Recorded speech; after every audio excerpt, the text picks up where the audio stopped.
हिमाचल में लगेगा आम आदमी को झटका। त्योहारी सीजन में फूटेगा महंगाई का नया बम। डिपुओं में राशन, तेल, आटा, चावल महंगा करने के बाद अब कोटे में भी कटौती करने जा रही है सरकार। मैं भी रुकता हूं मगर रेगे रवां की सूरत। मेरा ठहराव रवानी की तरह होता है। शेर फैजल आजमी का है और बात यहां ठहराव की हो रही है, लेकिन हम बात करने वाले हैं महंगाई की। अब क्या है महंगाई से ठहराव का संबंध? पूरे देश में महंगाई दर में गिरावट आई है, फिर भी हिमाचल में क्यों बढ़ रही है महंगाई? अगले 2 से 3 मिनट में आसान भाषा में हम आपको अवगत करवाएंगे कि हिमाचल के डिपुओं में कैसे, क्यों और किस कारण से राशन लेना हुआ महंगा। सरकार किन लोगों के लिए डिपुओं के राशन में कटौती करने जा रही है और साथ ही बताएंगे कि अगले महीने से त्योहारी सीजन के बीच किस तरह से ऊपर की ओर भागेगा आम आदमी का बजट। इसलिए वीडियो को लाइक कीजिए और चैनल को सब्सक्राइब।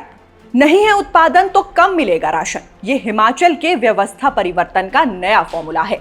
मगर इस फॉर्मूले को समझने के लिए हमें हिमाचल सरकार की क्रोनोलॉजी को समझना होगा। हिमाचल प्रदेश में बीते कुछ दिनों से सिर्फ ऐसी चीजों की कीमतें बढ़ाई जा रही हैं जो आम आदमी के लिए सबसे ज्यादा जरूरी हैं, यानी जिन चीजों के बिना हमारा और आपका घर चल ही नहीं सकता है। उदाहरण से समझिए, पहले सीमेंट को महंगा किया गया, 3 बार दाम बढ़े और 3 महीनों के अंदर 425 रुपए में मिलने वाली सीमेंट की बोरी आज 450 से 460 रुपए में मिल रही है। इसके बाद सरकार की तरफ से बिजली के दाम बढ़ाए गए, सब्सिडी में कटौती की गई, फिर पानी महंगा हुआ, उसकी सब्सिडी काट दी गई। वहीं पिछले महीने डिपुओं पर मिलने वाले तेल के दाम भी बढ़ा दिए गए हैं। फिर इसी महीने आटा, चावल के दामों में इजाफा कर दिया गया।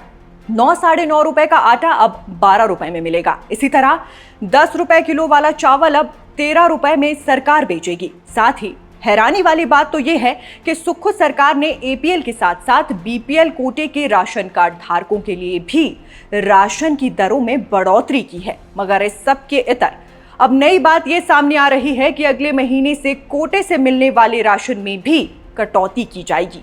खाद्य आपूर्ति विभाग की तरफ से इस बारे में साफ कहा गया है कि केंद्र की ओर से गेहूं और चावल के कोटे में कटौती की जानी है, जिसके बाद अगले महीने यानी कि अक्टूबर से गरीबी रेखा से ऊपर संबंध रखने वाले राशन कार्ड धारकों के राशन में कटौती करके उन्हें पहले की तुलना में कम राशन दिया जाएगा। विभाग का कहना है कि हिमाचल में चावल और गेहूं का इतना अधिक उत्पादन नहीं होता कि पूरे प्रदेश को बांटा जा सके, इसलिए बाहरी राज्यों से अनाज मंगवाना पड़ता है और बहुत खर्चा होता है। मगर अब सरकार द्वारा त्योहारी सीजन के बीच राशन कोटे में कटौती करना आम आदमी के लिए बड़ा झटका साबित होगा, ये बात तय है। मगर हिमाचल में महंगाई पर लगाम कैसे लगेगी, इस बारे में अब विचार करने का समय आ गया है। आप सब्जियों में आई महंगाई को बताने वाले इस चार्ट को देखिए। इस महीने की शुरुआत में जो लहसुन 150 रुपए किलो बिक रहा था वो अब 400 रुपए किलो बिक रहा है। 60 में मिलने वाला प्याज अब 80 रुपए के भाव बिक रहा है। 190 का मटर 250 का हो गया है। यहाँ तक कि आलू, भिंडी और गोभी जैसी सब्जियों के दाम भी इन दिनों आसमान को छूने लगे हैं। मगर सवाल ये है कि प्रदेश में बह रही इस महंगाई की बयार को और अधिक फैलने से कैसे रोका जाए। प्रश्न ये भी है कि हमारी सरकार महंगाई पर लगाम लगाने के लिए कोई ठोस कदम उठा भी रही है या नहीं। अलग अलग चीजों पर अलग अलग तरह का टैक्स बढ़ाकर खजाना भरने में जुटी सरकार को क्या कुछ करना चाहिए, आप हमें कमेंट बॉक्स में बता सकते हैं। जानकारी काम की लगी हो तो वीडियो शेयर कीजिएगा। फिलहाल के लिए बस इतना ही। नमस्कार।